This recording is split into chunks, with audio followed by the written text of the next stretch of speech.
तुम मुझे ऐसे क्या देख रहे हो? इतने अरसे बाद तुम्हें यूं मुस्कुराते हुए देख रहा हूँ। हम्म। काफी दिनों बाद मुझे बहुत सुकून महसूस हो रहा है। बस तुम हमेशा ऐसी ही मुस्कुराती रहा करो, अच्छी लगती हो। और तुम्हें पता है वो मैं। राफे, तुम यहाँ बैठे हो और बीजान कब से तुम्हारे घर पे इंतजार कर रही है। महरूज से बातें करते वक्त पता नहीं चला। हाँ, ये बात तो है। एक बार अगर कोई महरू से बातें करने बैठ जाए तो वक्त का पता ही नहीं चलता। अच्छा खासा टाइम जो जाया कर देती है वो अगले बंदे का। नहीं, अब ऐसी बात भी नहीं। महरू की बातें होती इतनी इंटरेस्टिंग है। चलो, मैं चलूं। भाई। बाय।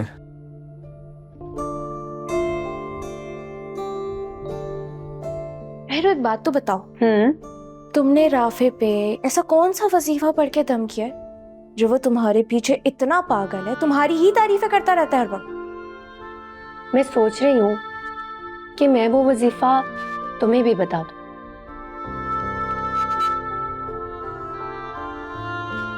दरअसल मैं राफे, छोड़ो जाने दो, राज की बात है, तुम्हें क्यों बताऊं।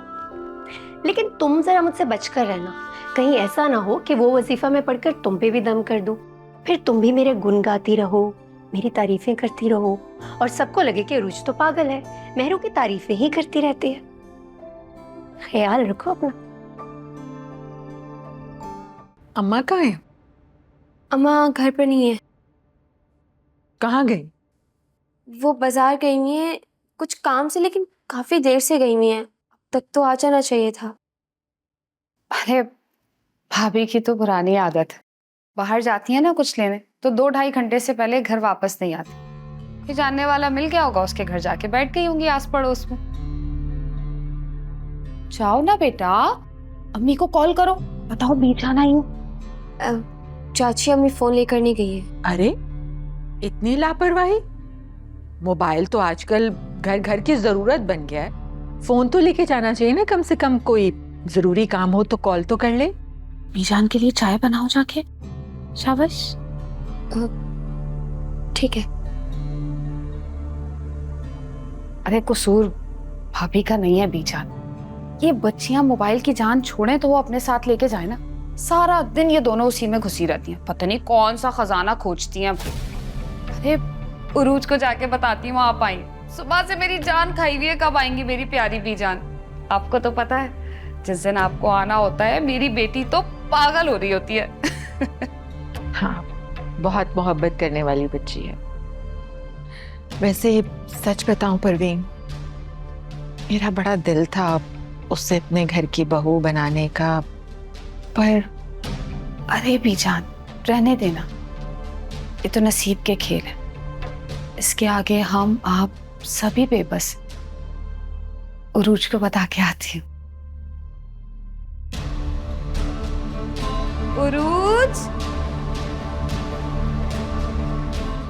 अस्सलाम वालेकुम सादिया, कैसी हैं आप? वालेकुम सलाम। चाय पूछी बेटे? नहीं मैडम, अभी तक तो। अरे बताइए ना, मेहमान हैं हमारी, क्या पियेंगी, चाय या कुछ ठंडा? कुछ नहीं। अच्छा, फ्रेश जूस मंगाओ सना। Okay ma'am.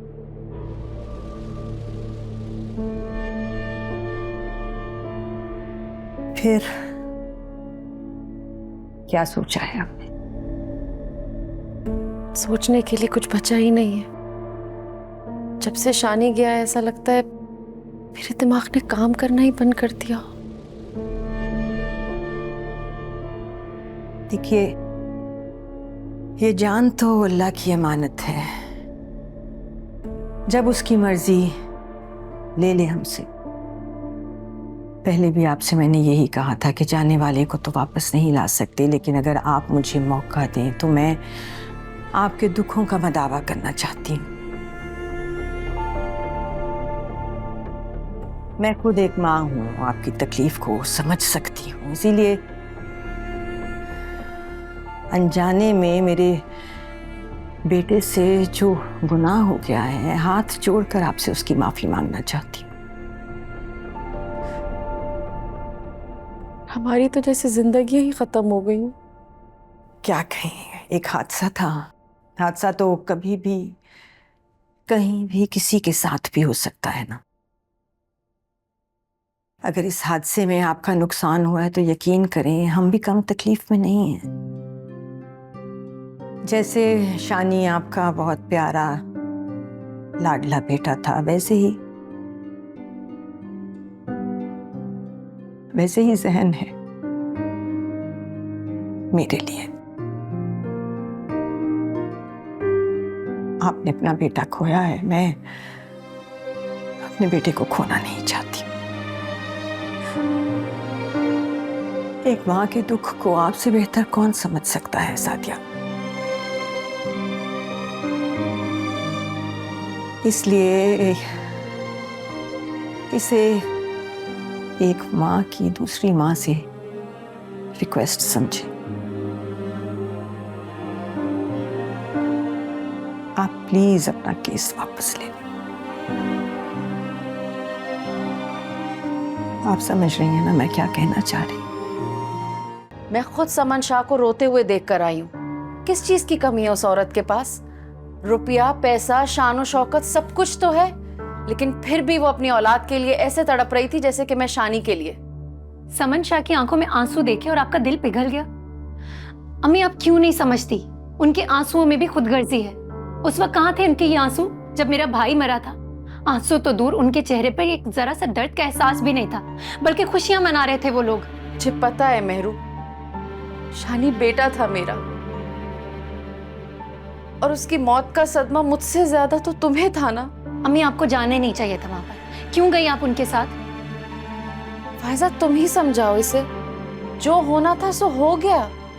मेहरू अम्मी ठीक कह रही हैं। जैन शाह को सजा दिलाकर हमें क्या मिलेगा बताओ? नहीं, मैं अपने भाई के कातिलों को ऐसे नहीं छोड़ूंगी। अगर आज मैं जिशान के लिए नहीं लड़ी ना, तो न जाने कितने बेगुनाह जिशान ऐसे ही मारे जाएंगे।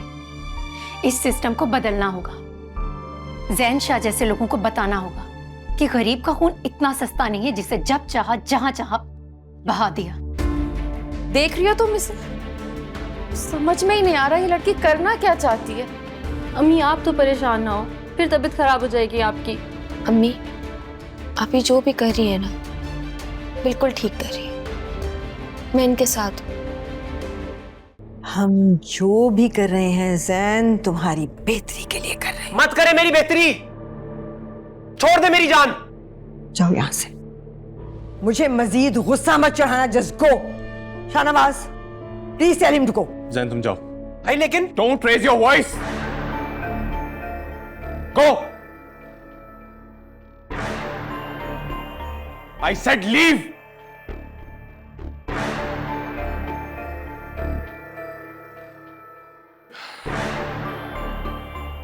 आजाद परिंदा है ना, उसके पर काटेंगे गुस्सा तो आएगा। तो क्या करें? खुला छोड़ दे इसे ताकि कोई नई मुसीबत खड़ी कर दे। जो हुआ है वो कम था क्या? हम जितना जल्दी हो सके इस मसले को खत्म करें। और आपने उस लड़की की मां से बात की?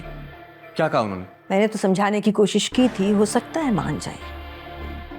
मुश्किल है। वो तो मान जाएंगी लेकिन वो लड़की नहीं मानेगी। और मैंने आपसे कहा था कि ये मामला मुझे हैंड ओवर कर दे, मैं खुद उनसे निपट लूंगा। नहीं शाहनवाज, मुझे इस मामले को अपने तरीके से हैंडल करने दो। 2-4 दिन की बात है, मुझे पूरी उम्मीद है सब ठीक हो जाएगा।